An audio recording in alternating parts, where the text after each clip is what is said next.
Scarlet, Begonias into Fire in the Mountain is an awesome jam. If you haven't listened to it, I would listen to the Cornel version. Just type in Grateful Dead Cornel and it'll come up. And it's this great, it's this awesome jam in B Mixolydian.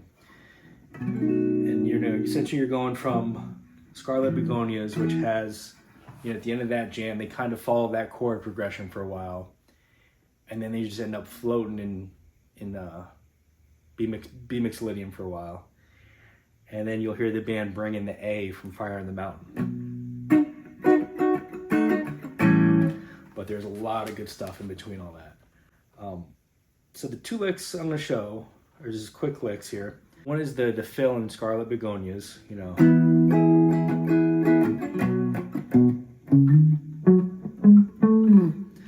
It's like that song is just, it's like audible sunshine, and that lick kind of keeps that vibe going.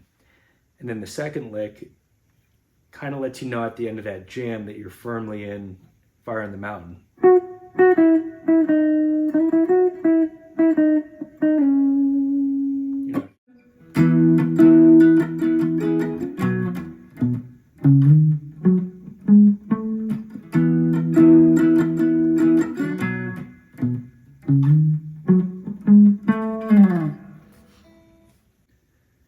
So it's a great kind of funky fill. I feel like the timing of it is what makes it amazing. So again, you're in B Mixolydian. So you're starting at the root. Then you're going from the second, sliding to the third. And then you're hitting the fifth. And then the sixth. But it's the timing of it. It's awesome. It almost feels like there should be a lot more ghost notes in there.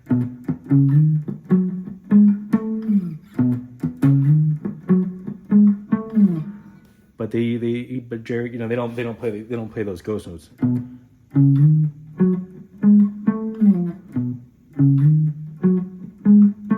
And I think Phil will double that too. It just gives keeps that great bouncy, happy vibe to the whole song.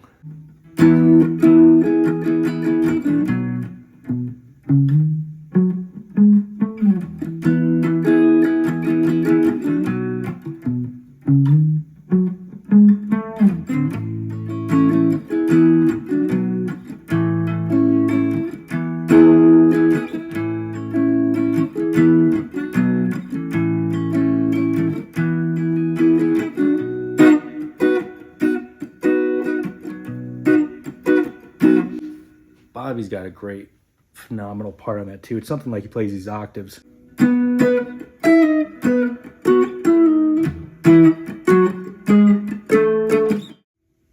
So another great lick out of that B Mixolydian jam at the end of Scarlet Begonias is this lick that almost kind of signals that you're fully in the Fire in the Mountain. And again, it's B Mixolydian. So what you're doing is you're going from the fifth to the fourth, and then you're going back up it, and then you start on the fourth, third, and the second. And that second of B is the third of A. So that's also why that lick works. So it's not a lot if you just look at those notes, but again, it's the rhythm.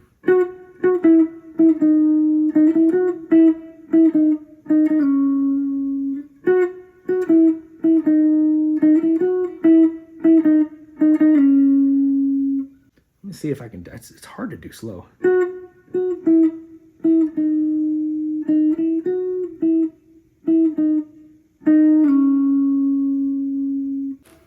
I could turn on an envelope filter,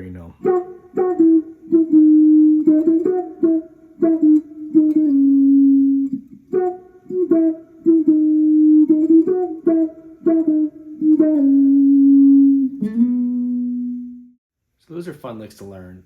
I feel like both of them really give the vibe of the song and add a lot to it. And they're kind of quintessential motifs. I think if you sit back and look at it, neither of them are that complicated. It's almost simple. It's the just the timing, the feel and the rhythm of it is what makes those incredible. You know, it's, that's not that great, but you know,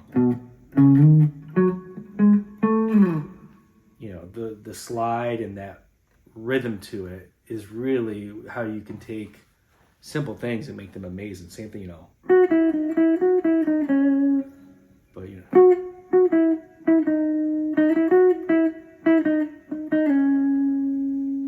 it's the rhythm of those. And that's what I feel like is always, I think it's probably the most important is groove and rhythm.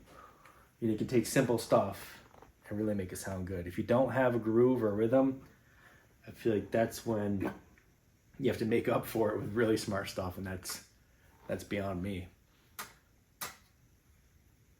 So yeah, check those two licks out.